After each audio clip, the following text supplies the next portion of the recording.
Tiga.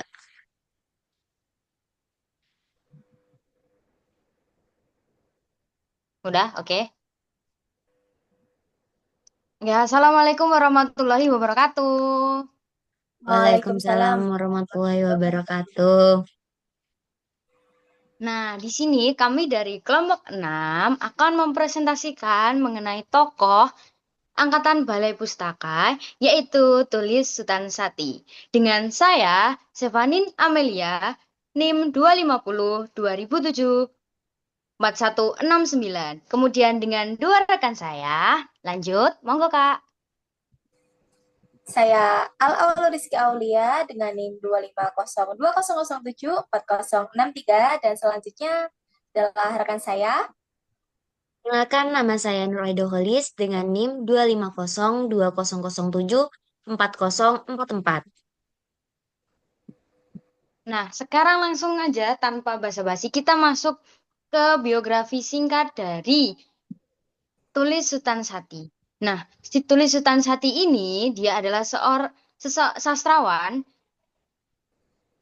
Indonesia dari Angkatan Balai Pustaka yang lahir di Bukit Tinggi atau Provinsi Sumatera Barat, tepatnya pada tahun 1898. Dan singkatnya, dia juga meninggal pada tanggal 16 April 1942 dalam usia 44 tahun. Nah, untuk pendidikannya sendiri, dia menempuh antara lain folk school, normal school, dan quick school. Folk school sendiri adalah sekolah rakyat untuk pada masa penjajahan Belanda dulu. Sedangkan normal school dan quick school adalah sekolah guru untuk para pribumi pada saat penjajahan Belanda dulu. Nah, karyanya sendiri dimulai sebagai guru folk school. Jadi setelah lulus dari quick school dan normal school, Tulis Sutan Sati ini menjabat sebagai guru, mengajar sebagai guru di folk school pada tahun 1914 hingga 1917. Lalu, Tansati bekerja di Balai Pustaka sebagai pembantu korektor pada tahun 1920 hingga 1924. Dan ia juga menjadi redaktur pada tahun 1930 hingga 1938.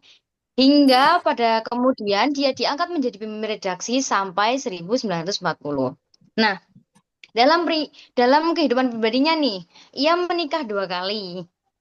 Ya, istrinya yang pertama dengan istrinya yang pertama ia dikaruniai seorang anak laki-laki bernama Sofyan dan istri yang kedua Jus'ah memiliki anak perempuan bernama Erawati Tulis. Nah, Silakan dilanjut. terima kasih. Nah, sekarang kita lanjut pada karya sastra utama dan isi serta tema pokoknya. Untuk karya sastra utamanya, karya tulis Sutan Sati yang paling menonjol adalah novel Sasara Membawa Nikmat yang diterbitkan pada tahun 1928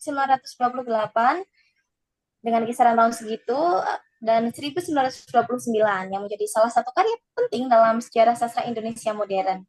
Nah, terus untuk isi dan tema pokoknya sendiri, novel ini mengisahkan tentang Midun, pemuda jujur dan sabar dari Padang yang difitnah dan dijebak hingga dipenjara oleh Kaca, tokoh sombong dan iri hati. Setelah melalui penderitaan panjang, Midun bangkit berkat kesabaran, keterampilan, dan kejujurannya hingga mencapai kebahagiaan dan kehormatan. Nah, teman-teman, untuk tema pokoknya sendiri, yang pertama ada perlawanan terhadap ketidakadilan dan penegakan keadilan moral. Yang kedua ada nilai kesabaran, kejujuran, dan kerja keras sebagai jalan menuju kebahagiaan. Dan yang terakhir ada kritik terhadap perilaku sombong dan penyalahgunaan kekuasaan.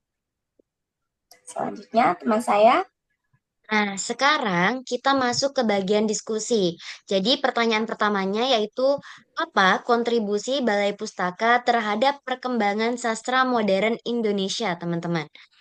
Kalau menurut kamu, gimana nih, Cevanin? Gini, menurutku Balai Pustaka tuh punya peran yang besar banget ya. Jadi lembaga ini menjadi wadah bagi para sastrawan awal untuk menulis menggunakan bahasa Indonesia yang baku dan rapi. Nah, dari sinilah tuh muncul karya-karya modern seperti Siti Nurbaya, Azab dan Sengsara, dan tentu saja karya dari tulis Sultan Sati ini yaitu Sengsara Membawa Nikmat. Nah, setuju banget nih. Dan Balai Pustaka juga membantu membentuk gaya penulisan yang lebih realistis, menggambarkan kehidupan sosial dan moral masyarakat. Jadi, karya-karya dari masa itu tuh bukan hanya hiburan, tapi juga sarana pendidikan dan pembentukan karakter bangsa itu sendiri. Nah, betul banget. Jadi bisa disimpulkan bahwa Balai Pustaka berperan penting sebagai pelopor lahirnya sastra Indonesia modern dan memperkenalkan nilai-nilai moral serta budaya melalui bahasa Indonesia yang baik dan benar. Sekarang kita Benar. masuk ke pertanyaan kedua, teman-teman. Bagaimana IPTEK membantu kita memahami sejarah sastra secara lebih hidup? Kalau menurut Aulia dulu nih, gimana? Nah, kalau menurutku ya ada Iptex tuh sangat membantu.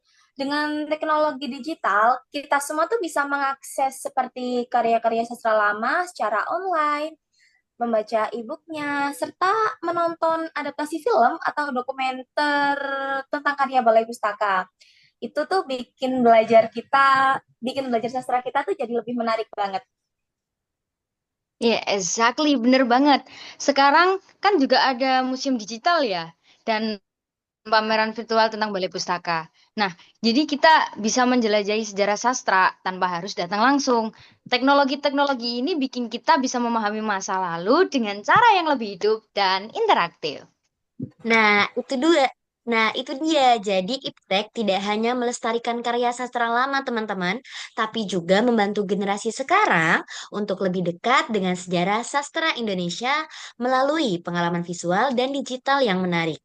Nah, adapun kutipan dari tulis Sutan Sati yaitu eh, barang siapa menanam kebaikan tentu akan menuai nikmat. Orang jahat walaupun lama menang akhirnya akan binasa juga. Kutipan ini mengandung pesan moral yang sangat dalam bahwa kebaikan dan kejujuran pada akhirnya akan membawa kebahagiaan teman-teman, sedangkan kejahatan pasti akan berakhir pada kehancuran. Nilai moral seperti inilah yang menjadi ciri dari karya-karya Balai Pustaka. Jadi, demikian presentasi dari kelompok kami. Terima kasih atas perhatian teman-teman dan Bapak dosen pembimbing. Sekian, wassalamualaikum warahmatullahi wabarakatuh. Waalaikumsalam warahmatullahi wabarakatuh. Waalaikumsalam.